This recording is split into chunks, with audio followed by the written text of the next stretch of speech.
शुरू है। महाराष्ट्र में जिस प्रकार मराठा और ओबीसी का आरक्षण को लेकर जो विवाद चालू है, उसमें कई समाज समूह भी शामिल है और सबको आरक्षण चाहिए ऐसी भूमिका जो ले रहे हैं, क्या कहेंगे? सरकार ने जो जीआर निकाला है वो जीआर को लेकर भी विवाद हो रहा है। मुझे लगता है आरक्षण देने के लिए संविधान घटना ने कुछ नियम बनाया है, उसके लिए कानून है और कानून के तहत ही आरक्षण दिया जाता है और इसलिए ओबीसी के आरक्षण को धक्का न लगाते हुए यह आरक्षण मराठा समाज के लिए देने का काम सरकार ने किया है।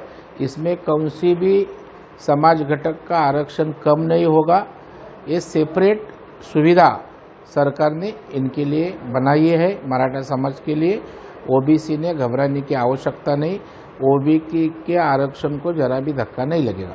मराठा आरक्षण जो जीआर निकाला है, छगन भुजबल जो है वो महायुति के सरकार के घटक पक्ष के नेता है, तो भी उन्होंने जो कुछ अभी बात रखते हैं वो उस पर क्या आपका बयान है? अपनी समाज के लिए हर जन नेता काम करता है। वैसा तो भुजबल साहब भी ओबीसी समाज के लिए काम करते, लेकिन मुझे अपेक्षा है कि वो कैबिनेट में बोलते थे, वो सरकार में है। भुजबल साहब सरकार का हिस्सा है, भाग है, तो उन्होंने कैबिनेट में बात करने की आवश्यकता थी। राज्य के मुख्यमंत्री महोदय से वो बोल सकते हैं। मुझे लगता है सरकार के पास संवाद करके यह विषय एग्जैक्ट क्या किया है, क्या करना चाहिए, ओबीसी कैसा सुरक्षित है, यह सब चीज़ समझ के लेके भुजबल साहब दिशा और मार्गदर्शन देना चाहिए। मनोज जरंगे पाटिल जो आंदोलक है, उन्होंने गैजेट को लेकर जिस प्रकार हैदराबाद गैजेट है उसका अल्टीमेटम दिया है उन्होंने 17 तारीख, क्या कहेंगे उसका? नहीं, ऐसा अल्टीमेट हर दिन देने की आवश्यकता नहीं है। सरकार को आज अल्टीमेट कल अल्टीमेट, मुझे लगता है सरकार पॉजिटिव है तो सरकार के हिसाब से सरकार अगर संवाद करके मराठा समाज के लिए देने के लिए मानसिकता है तो मुझे लगता है सरकार को ऐसा गन पॉइंट पे लेना अच्छा नहीं।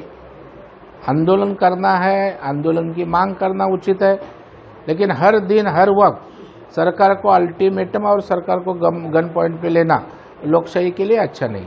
मनोज जरंगे पाटलांनी जो गॅजेटला घेऊन जो काही अल्टिमेटम दिलेला आहे हैदराबाद गॅजेटवरून, त्याबद्दल काय सांगाल? या अल्टिमेटकडे कसं बघता? नाही, मला वाटतं की अशा प्रकारे सरकारला गन पॉईंटवर घेणं योग्य नाही आहे, वेठीस धरणं योग्य नाही आहे। मुंबईत आपण काय झालं बघितलं, त्याच्यामुळे सामोपचारानं जर सरकार प्रत्येक गोष्टीवर मार्ग काढायला तयार आहे, त्या ठिकाणी सरकारनं मराठा समाजाची भावना ओळखून न्याय दिलेला आहे। आणि आणखी काय असेल तर सरकार संवाद साधतोय ना, सरकार करायला तयार आहे, परंतु अल्टिमेट मला वाटतं हे योग्य नाही। लोकशाहीला असं सरकारला गन पॉईंटवर धरणं हे योग्य ठरणार नाही। भाऊ, हकीने एक आरोप केला महत्त्वाचा, त्याने असं म्हटलंय की जरांगे पाटलांचं जे आंदोलन सुरू आहे त्याला शरद पवारांची राष्ट्रवादी काँग्रेस आणि उद्धव ठाकरेंची शिवसेना रसद पुरवते। नाही, मला वाटतं आता तो विषय संपलेला आहे। सगळ्यांना नेत्यांना आपापलं राजकारण करायचं आहे, कोणाला समाजाच्या जीवावर राजकारण करायचं आहे, कोणाला राजकीय पोळी भाजायची आहे।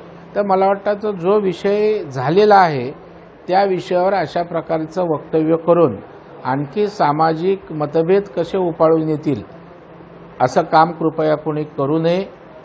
मला वाटतं सर्व समाजाचा हक्क अबाधित ठेवूनच सरकार काम करत असतं आणि त्याच्यामुळं कोण कोणाच्या मागे आहे हे सगळ्यांना कळलेलं आहे। त्यामुळे आता त्याचा पुन्हा उहापोह करून वातावरण खराब करण्याची आवश्यकता नाही।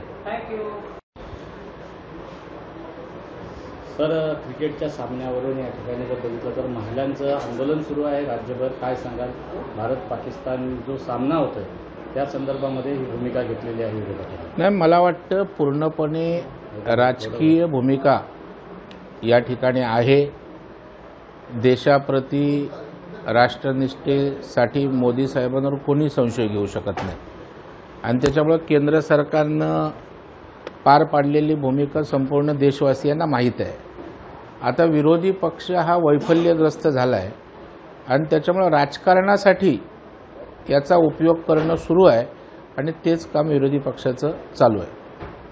नरेंद्र मोदी साहेबांच्या आईचा जो त्या ठिकाणी व्हिडिओ केलेला आहे, त्या पद्धतीनं आंदोलनं देखील झालेली आहेत. काय सांगा? मी काय व्हिडिओ कशा संदर्भात मला नाही माहित. AI व्हिडिओ फेक व्हिडिओ त्यामुळे चिडलेले आहेत बिहार काँग्रेसने. मला व्हिडिओ भाजपने महिला मोर्चा काय व्हिडिओत काय मला माहित नाही. त्यांनी नरेंद्र मोदींच्या आईचा व्हिडिओ आहे. त्यांनी नरेंद्र मोदींना सांगितलं की माझा वापर का करता तुम्ही, असं बिहार काँग्रेसने व्हिडिओ बनवलेला. नाही, मला वाटतं त्याची सत्यता काय ते त्या ठिकाणी तपासलं जाईल आणि जर तसा असेल तर अशा प्रकारचा चुकीचा व्हिडिओ AIच्या माध्यमातून बनवून त्याचा वापर करणं हे निषेधार्हच आहे. भाऊ, संजय राऊतांनी अजितदादांना अर्धे पाकिस्तानी असल्याची उपमा. नाही, संजय राऊत मला वाटतं सायकिक केस झालेले दिसते, त्याच्यामुळं कुणालाही काय बेताल बोलायचं हे संजय राऊतांचं सध्या सुरू आहे. त्यांना भान नाही कोणाला आपण काय बोलावं. ते अजितदादा राज्याचे उपमुख्यमंत्री आहेत, ते पाकिस्तानी कसे काय होऊ शकतात. त्यामुळे संजय राऊतांचं बोलणं आपण का सिरियस घेता मला माहीत नाही. बेताल, निराधार, बिनबुडाचं आणि वाटेल ते बोलण्यासाठी संजय राऊत प्रसिद्धीसाठी फेमस आहेत. हो, काल हाके असं म्हणाले की आता मराठा समाजासंदर्भात तो GR काढलेला आरक्षणाचा तो काढायचा मुख्यमंत्र्यांना अधिकारच नाही आहे आणि तरी देखील त्यांनी काढला. जो मराठा आरक्षण उपसमिती आहे त्या समितीला सुद्धा अधिकार नाही. हा जो GR आहे तो बेकायदेशीर आहे. मला वाटतं हाके आता फार मोठे अभ्यासक झालेले दिसत आहेत. सरकारची एक मशिनरी असते, लॉ अँड ज्युडिशरी डिपार्टमेंट असतं, प्रशासन असतं आणि सरकारची यंत्रणा कायदेशीर निर्णय घेत असते. आणि मला वाटतं मुख्यमंत्री राज्याचे प्रमुख म्हणून त्यांना अधिकार असतो. उपसमितीला पॉवर डेलिगेट्स केलेले असतात मंत्रिमंडळाने, त्यांना मंत्रिमंडळाचा पूर्ण अधिकार असतो सरकार म्हणून. आणि त्याच्यामुळे असा काय काढायचा म्हणून काढलेला GR नाही, विचारपूर्वक त्या ठिकाणी सरकारनं GR काढलेला आहे. आता हाकेना त्या ठिकाणी राजकारण करायचं आहे पब्लिसिटीसाठी, त्यांचं सारं हे बोलणं आहे आणि आकांडतांडव आहे. OBC समाजाला कुठेही धक्का न लावता हा निर्णय झालेला आहे आणि त्याच्यामुळं हे मुख्यमंत्र्यांनी अनेकदा आश्वस्त केलं आहे. परंतु आता ज्यांना राजकारणच करायचं आहे त्याला आपण काय करणार. या GR मुळे OBC समाजाचं आरक्षण संपणार आहे आणि मुख्यमंत्र्यांनी किंवा सरकारने दबावाखाली येऊन हा सगळा निर्णय घेतलेला असं सुद्धा हाकेंचं म्हणणं आहे. नाही, सरकारने अत्यंत विचारपूर्वक निर्णय घेतलेला आहे, नाहीतर एवढे दिवस सरकारला लागले नसतील. सरकारने सुवर्णमध्य काढलेलं आहे. OBCच्या आरक्षणाला धक्का न लावता जे उत्तम देण्यासारखं आहे ते मराठा समाजासाठी देण्याचा निर्णय सरकारने घेतलेला आहे. सर, भारत पाकिस्तान मैच को लेकर जिस प्रकार विपक्ष का जो आंदोलन पूरे महाराष्ट्र और देश भर में चल रहा है, क्या कहेंगे उस पर आपका क्या बयान है? मुझे लगता है ये सब राजनीति कर रहे हैं. मोदी साहब के प्रति देशवासियों का पूरा भरोसा है और उसने देश के लिए क्या किया है ये पूरा देश जानता है, दुनिया जानती है. और भारत की ताकत, भारत का सामर्थ्य उन्होंने दिखाया है. अभी विपक्ष दिशाहीन हुआ है, फ्रस्ट्रेशन मोड में है, तो कौन सी भी चीज़ का राजकारण करने का काम विपक्ष का शुरू है. महाराष्ट्र में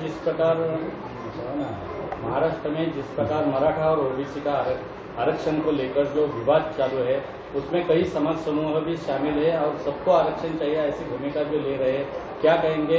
सरकार ने जो GR निकाला है वो GR को लेकर भी विवाद हो रहा है.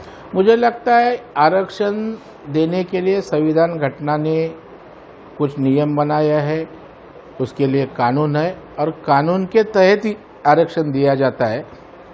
और इसलिए OBC के आरक्षण को धक्का न लगाते हुए यह आरक्षण मराठा समाज के लिए देने का काम सरकार ने किया है.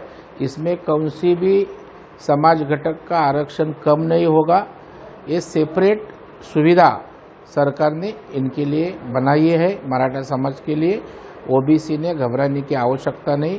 OBC के आरक्षण को जरा भी धक्का नहीं लगेगा. मराठा आरक्षण जो GR निकाला है, छगन भुजबल जो है वो महायुति के सरकार के एक घटक पक्ष के नेता है, तो भी उन्होंने जो कुछ अभी बात रखते हैं वो उस पर क्या आपका बयान है?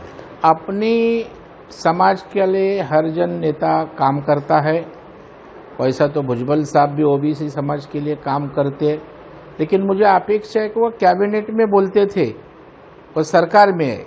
भुजबल साहब सरकार का हिस्सा है, भाग है, तो उन्होंने कैबिनेट में बात करने की आवश्यकता थी। राज्य के मुख्यमंत्री महोदय से वो बोल सकते हैं। मुझे लगता है सरकार के पास संवाद करके यह विषय एग्जैक्ट क्या किया है, क्या करना चाहिए, ओबीसी कैसा सुरक्षित है, यह सब चीज़ समझ के लेके भुजबल साहब दिशा और मार्गदर्शन देना चाहिए। मनोज जरंगे पाटिल जो आंदोलक है, उन्होंने गैजेट को लेकर, जिस प्रकार हैदराबाद गैजेट है उसका अल्टीमेटम दिया है उन्होंने 17 तारीख, क्या कहेंगे उसका? नहीं, ऐसा अल्टीमेट हर दिन देने की आवश्यकता नहीं है। सरकार को आज अल्टीमेट, कल अल्टीमेट, मुझे लगता है सरकार पॉजिटिव है, तो सरकार के हिसाब से सरकार अगर संवाद करके मराठा समाज के लिए देने के लिए मानसिकता है, तो मुझे लगता है सरकार को ऐसा गन पॉइंट पे लेना अच्छा नहीं। आंदोलन करना है, आंदोलन की मांग करना उचित है, लेकिन हर दिन हर वक्त सरकार को अल्टीमेटम और सरकार को गन पॉइंट पे लेना लोकशाही के लिए अच्छा नहीं है। मनोज जरंगे पाटलांनी जो गॅजेटला घेऊन जो काही अल्टिमेटम दिलेला आहे हैदराबाद गॅजेटवरून, त्याबद्दल काय सांगाल? या अल्टिमेटकडे कसं बघता? नाही, मला वाटतं की अशा प्रकारे सरकारला गन पॉईंटवर घेणं योग्य नाही आहे, वेठीस धरणं योग्य नाही आहे।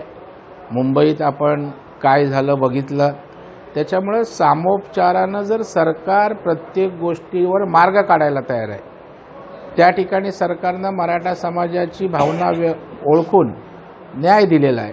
आणि आणखी काय असेल तर सरकार संवाद साधतोय ना, सरकार करायला तयार आहे, परंतु अल्टिमेट मला वाटतं हे योग्य नाही।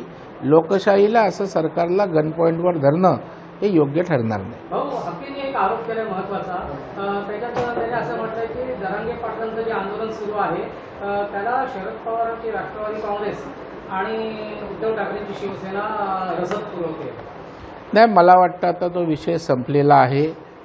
सगळ्यांना नेत्यांना आपापलं राजकारण करायचं आहे, कोणाला समाजाच्या जीवावर राजकारण करायचं आहे, कोणाला राजकीय पोळी भाजायची आहे। तर मला वाटतं तो जो विषय झालेला आहे त्या विषयावर अशा प्रकारचं वक्तव्य करून आणखी सामाजिक मतभेद कसे उपाळून येतील असं काम कृपया कोणी करू नये। मला वाटतं सर्व समाजाचा हक्क अबाधित ठेवूनच सरकार काम करत असतं आणि त्याच्यामुळं कोण कोणाच्या मागे आहे हे सगळ्यांना कळलेलं आहे। त्यामुळं आता त्याचा पुन्हा उहापोह करून वातावरण खराब करण्याची आवश्यकता नाही।